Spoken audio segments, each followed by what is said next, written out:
नमस्ते, फिर से एक बार स्वागत सरिताज रूफटॉप किचन गार्डन में। और आज आप लोग ये बॉटल्स देख के समझ ही गए होंगे कि नए गार्डनर्स की बहुत बड़ी एक समस्या होती है। उनको तो बस एक नॉर्मल सी है ना जानकारी चाहिए होती है कि किस तरह से वो अपने पौधों को बीमारियों से और कीट पतंगों से बचा सकें। तो आज इसी विषय पर हम लोग बात करेंगे और थोड़ा सा मैं समझाने की कोशिश करूँगी कि इन सब चीज़ों के अलावा और क्या चीज़ बहुत ज़रूरी होती है आपके प्लांट्स को डिजीज़ से बचाने के लिए, बीमारियों से बचाने के लिए। उससे पहले हमेशा की तरह एक हम्बल रिक्वेस्ट, मेरे वीडियोस पसंद आते हो तो प्लीज़ मेरे चैनल को सब्सक्राइब करें, बेल आइकन भी प्रेस करें जिससे नए वीडियोस की जानकारी मिलती रहे आपको।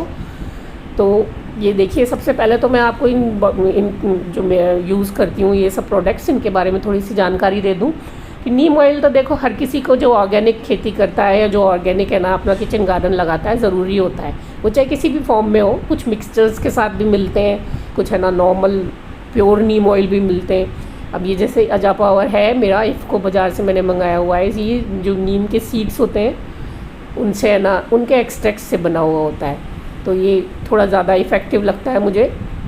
तो नीम ऑयल तो आपको हर हालत में रखना ही है अपने पास। उसके अलावा क्लोव ऑयल अभी मेरे पास है नहीं, लौंग का तेल जिसको हम लोग बोलते हैं, तो वो भी आप लोग रख सकते हैं मिक्स करके है ना डालने में। मिंट ऑयल जो होता है, पिपर मिंट ऑयल, वो भी यूज़ कर सकते हैं। कुछ ऑयल मिला के मिक्सचर तैयार कर सकते हैं। तो ये तो आपको रखना ही है, ऑर्गेनिक ऑयल है ना। तो ये भी है ना अच्छा स्प्रे करते हैं हम लोग इसका लगातार, तो है ना पेस्ट फिर भागते हैं इनकी खुशबुओं से, या फिर कड़वाहट जो होती है पत्तियों पे आ जाती है, उससे बैठ नहीं पाते। तो ये एक ज़रूरी चीज़ होती है। उसके अलावा कुछ डॉक्टर सीरीज़ है जो इफ़को की, वो भी मैं यूज़ करती हूँ, नई अच्छी आई है उनकी, मुझे काफ़ी इफ़ेक्टिव लगी। और है ना कुछ घरेलू उपाय होते हैं, तो हम लोग उनके बारे में बात करेंगे। तो सबसे ज़रूरी चीज़ जो मैं आपको हमेशा बोलती हूँ, जिसको आप बिल्कुल नहीं सुनते हैं, वो ये है कि इन चीज़ों को इस्तेमाल करने से ज़्यादा बेटर है कि आप अपने जो प्लांट्स को हैं वो इतना इम्यून बनाएं। आप देखो इसको इंसानों से ना अगर हम लोग तुलना करें तो उसी तरह से समझिए। जैसे कुछ लोग है ना होते हैं ना कितने इम्यून होते हैं, मौसमी बीमारियां कभी नहीं पकड़ते, चाहे कितना ही वेदर चेंज हो रहा हो या कुछ भी हो रहा हो, और वो स्ट्रॉन्ग बने रहते हैं क्योंकि उनकी इम्यूनिटी बहुत अच्छी होती है। इसी तरह से प्लांट्स के ऊपर भी ये बात लागू होती है। अगर आपने एक हेल्दी सॉइल में एक बिल्कुल स्वस्थ प्लांट खड़ा किया हुआ है तो आधी से ज़्यादा बीमारियाँ वो वैसे ही है ना अपने पास फटकने नहीं देता और झेल जाता है। तो ये सबसे ज़रूरी चीज़ होती है जिसके बारे में आप काम कीजिए, जिसके ऊपर आप लोग काम कीजिए, ध्यान दीजिए कि मिट्टी बहुत अच्छी बनाइए, उसमें एक स्ट्रॉन्ग प्लांट खड़ा कीजिए पहले, तो है ना वो आधे है ना बीमारियों से बचाव हो जाता है वैसे ही उसका। और मैं इसी सिद्धांत पे काम करती हूँ हमेशा कि मेरे को ज़रूरत ही ना पड़े। आप ये देखिए, मैं कभी भी ये कीड़े मकोड़े भगाने के लिए यूज़ नहीं करती है इतनी सारी बॉटल। ये देखो बायो एंजाइम है, ये भी मैं रेगुलर यूज़ करती हूँ। मैं हमेशा बस मेरा काम होता है, जैसे खाद देने का काम होता है ना, वैसे ही 15 दिन में स्प्रे, 10 दिन में स्प्रे करने का मेरा काम होता है। मैं इसको एक है ना गार्डनिंग का है ना काम की तरह करती हूँ इसको।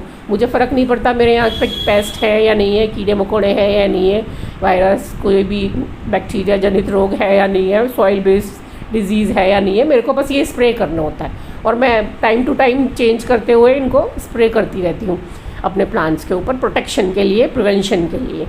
बीमारी आने का इंतज़ार मैं कभी भी नहीं करती। आप ये देखो डॉक्टर सीरीज़ में ये नीम वाला आता है और है ना ये अर्थ वाला सॉइल बेस्ड डिजीज़ के लिए। सबसे पहले हम इन्हीं की बात करें अगर सॉइल बेस्ड डिजीज़ की, तो फंगस की बहुत ही कॉमन समस्या होती है। नेमोटेड जो कि जड़ है ना गांठ जैसी हो जाती हैं, जिसमें उसकी समस्या होती है, विल्टिंग की समस्या होती है, काफ़ी चीज़ें होती हैं। तो उनके लिए सॉइल बेस्ड डिजीज़ के लिए या तो मैं ये डॉक्टर अर्थ वाला जो है पानी के साथ चला देती हूँ, 1 लीटर में 5 ml मिलाना होता है ये, और नहीं तो है ना ट्राइकोडर्मा हम लोग शुरू में मिलाते ही हैं, वो बहुत ज़रूरी होता है। तो इससे सॉइल बेस्ड डिजीज़ से काफ़ी मुक्ति मिलती है। और अब आप ये देखो, मैं आपको दिखा रही हूँ वायरस जनित रोग अगर है ना से बचना है तो आप ये देखो गुग्गल आता है, बिल्कुल देसी इलाज गुग्गल कहते हैं इसको, और है ना ये पंसारी वगैरह की दुकान पे आराम से अच्छे से मिल जाता है। तो इसका धुआं हम लोग धुनी में भी यूज़ करते हैं इसको, घर में जब हम लोग धुआं करते हैं तो उस हिसाब से। तो ये प्लांट्स में भी 1 महीने में एक बार अगर कर दो ना गर्मियों के टाइम में इसका धुआं, तो फिर है ना वायरस जनित रोगों की संभावना थोड़ी सी कम हो जाती है, क्योंकि वायरस का वैसे तो इलाज होता नहीं है, आपको प्लांट उखाड़ के ही डालना पड़ता है फिर उसके बाद। तो उसकी वजह से मैं ये 1 महीने में एक बार गर्मियों में धुआं कर देती हूँ इसका, तो थोड़ा सा मन को संतुष्टि हो जाती है कि शायद ये काम कर रहा है। आप देखो चींटियों का इलाज, चींटियों के लिए मैं हमेशा ये, एक तो दालचीनी का पाउडर है इसमें, एक हल्दी पाउडर है और काली मिर्च पाउडर है, ये तीनों चीज़ मिक्स करके हमेशा रखती हूँ। और स्प्रिंकल कर देती हूँ जब भी चींटियाँ दिखती हैं। एक बार में नहीं जाती तो 2-3 बार कर देती हूँ। प्लांट्स के आसपास कर देती हूँ थोड़ा दूर जड़ों से, तो भागती ही हैं चींटियाँ इससे। लगातार देखो करते रहोगे ना तो काम आएगी चीज़। एक बार में ये हार मान के बैठ जाओगे आप, नहीं हमारा तो नहीं होता, हमारे तो कुछ नहीं उगता, तो उससे काम नहीं चलता। पैशन अगर आपको है तो आप अपने आप इलाज भी ढूंढ लोगे, और भरोसे के साथ करोगे ना तो हर चीज़ काम करती है। फिर कुछ लोग कह रहे थे ये नीम ऑयल काम नहीं करता या वो नहीं करता, तो आप बीमारी का इंतज़ार ही क्यों करते हो? आप बिना उसके स्प्रे करते रहो ना तो फिर काम करता है, हर चीज़ काम करती है। तो वायरस जनित रोगों का भी इलाज हो गया। बाकी पेस्ट जो है, वाइट फ्लाइज है ना, मिली बग है, आपके ग्रीन वाला मच्छर है, और है ना फ्रूट फ्लाई है सॉरी, जो भी पत्तों के ऊपर या टहनियों के ऊपर लगने वाली कीड़े मकोड़ों से लगने वाली बीमारियां होती हैं, उनके लिए हमेशा आप स्प्रे करते रहिए। नीम ऑयल का है, ये ऑलराउंडर मैंने इफ़को का मंगाया हुआ है। जो भी आपको ऑर्गेनिक स्प्रे अवेलेबल हो आपको मिल जाए करने के लिए। तो ये सारे जो ऊपर बैठते हैं ना कीड़े मकोड़े, पत्तों के नीचे या ऊपर या फिर टहनियों में या फलों में जो लगते हैं, वो बहुत कंट्रोल होते हैं इनसे, अगर आप लगातार है ना स्प्रे करते रहेंगे तो। और बीमारियों का मैंने आपको बोला ही, मैं बीमारियों का तो इलाज करती ही नहीं हूँ कभी, मैं तो रेगुलर काम करती हूँ। ये देखो अब छोटा मोटा तो, अब ये मिली बग लगा हुआ है इसमें, तो वो तो हमेशा होती ही है, उसमें कभी है ना ऐसा नहीं होता कि बहुत बड़ा नुकसान हो जाएगा आपका अगर आप लगातार है ना स्प्रे करते रहेंगे तो बहुत तरह की बीमारियाँ होती हैं, बता ही दिया मैंने आपको। ब्लैक वाइट एफिड्स होते हैं, आपकी मिली बग होती है, मच्छर होता है ग्रीन वाला और है ना वाइट वाला, उसके अलावा फ्रूट फ्लाई होती है। तो ये सब चीज़ों का ये स्प्रे से काम चल जाता है जो भी आपके पास है। और मात्रा मैंने आपको हमेशा बोला कि बॉटल पे लिखी होती है, 5 ml से ज़्यादा 1 लीटर में मेरे ख्याल से कोई सी भी है ना चीज़ नहीं मिलाई जाती, इतना ही मिलाया जाता है हमेशा। और मैं तो उससे भी कम कर लेती हूँ, क्योंकि 2-3 चीज़ें हमेशा मिक्स कर लेती हूँ मैं। बायो एंजाइम बड़ा अच्छा इलाज होता है इसका, महीने में 1 बार तो मैं उसका स्प्रे कर ही देती हूँ प्लांट्स के ऊपर। नीम ऑयल के साथ मिला लेती हूँ कई बार उसको, और कुछ नहीं तो मिक्स एंड मैच करके भी है ना स्प्रे करते रहिए आप, जिससे प्लांट्स को इम्यूनिटी भी है ना अच्छी मिले और कई तरह की चीज़ें है ना मिल जाएं उनको इम्यून होने के लिए। तो सबसे ज़रूरी चीज़ तो यही है कि आप इतनी हेल्दी मिट्टी बनाओ, धूप वूप लगा के उसमें नीम खली वगैरह डाल के है ना, ट्राइकोडर्मा मिला के, कि है ना सॉइल जनित रोग ना हो आपके, क्योंकि बहुत कॉमन प्रॉब्लम होती है फंगस की मिट्टी में होना। तो मिट्टी से फंगस ख़त्म कीजिए अगर आपको हेल्दी प्लांट अपना बनाना है तो सबसे पहले तो। और ऊपर से लगे हुए कीड़ों की तो कभी परवाही नहीं करनी चाहिए, उनको हमेशा अपन वॉश करके, चाहे सोप वाटर स्प्रे करके या फिर ये नीम ऑयल वगैरह के जो मैंने आपको बॉटल्स दिखाए अभी, ये स्प्रे करके काम चला सकते हैं हम लोग।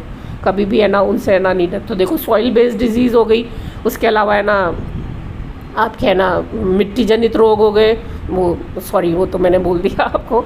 और है ना बैक्टीरिया वाला का कोई इलाज नहीं होता, मतलब वायरस बैक्टीरिया का ज़्यादातर के लगने के बाद।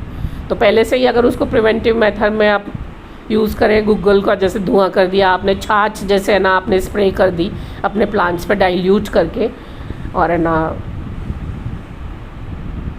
कच्चा दूध भी आप स्प्रे कर सकते हैं, वो भी कई बार इफ़ेक्टिव होता है वायरस और पत्ते मुड़ने वाले रोग में। तो ये सब चीज़ें, घरेलू चीज़ें भी यूज़ कर सकते हैं आप। टाइम टू टाइम मैं पढ़ती रहती हूँ या देखती रहती हूँ, फिर उनको यूज़ करके देख लेती हूँ और भरोसे के साथ यूज़ करती हूँ कि नहीं ये मैं कर रही हूँ तो काम करेगा ही करेगा ये, इस तरह से। तो ये सब चीज़ें आप लोग यूज़ ज़रूर करें अपने प्लांट्स में, तो है ना उसके बाद अच्छा सा हेल्दी सा प्लांट हो जाता है, तो वो अपने आप लड़ लेता है ज़्यादातर बीमारियों से। देखो मैं कभी भी है ना वायरस के अलावा और किसी चीज़ से नहीं डरती, हर चीज़ का इलाज कर लेती हूँ। तो उम्मीद करती हूँ आप लोगों को भी ये काम आएगा बहुत वीडियो। धन्यवाद, नमस्कार।